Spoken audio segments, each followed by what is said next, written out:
నిజంగా నీ జీవితం దేవుని చేతిలో పెట్టేస్తావంటే హ్యాపీగా జీవిస్తావు.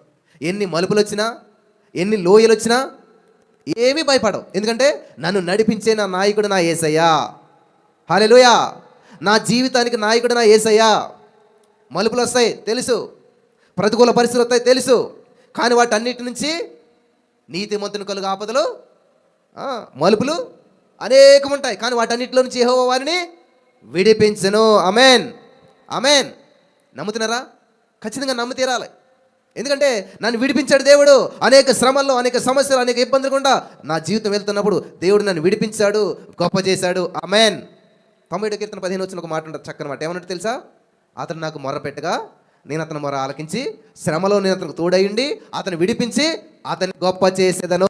విడిపించి పక్కన పెట్టేసేవాడు కాదు, విడిపించి గొప్ప చేసే దేవుడు మన దేవుడు. కాబట్టి ఈ రోజున ఒకవేళ నీ జీవితంలో సమస్యలు గుండా వెళ్తున్నారేమో, ప్రతికూల పరిస్థితులు గుండా వెళ్తున్నారేమో, అయితే దేవుడు సామెతలు 29:25లో చక్కటి మాట చెప్తున్నాడు. ఏమనంటే యెహోవా యందు నమ్మకించువాడు సురక్షితముగా ఉంటాడంట. హల్లెలూయా, హల్లెలూయా, హల్లెలూయా.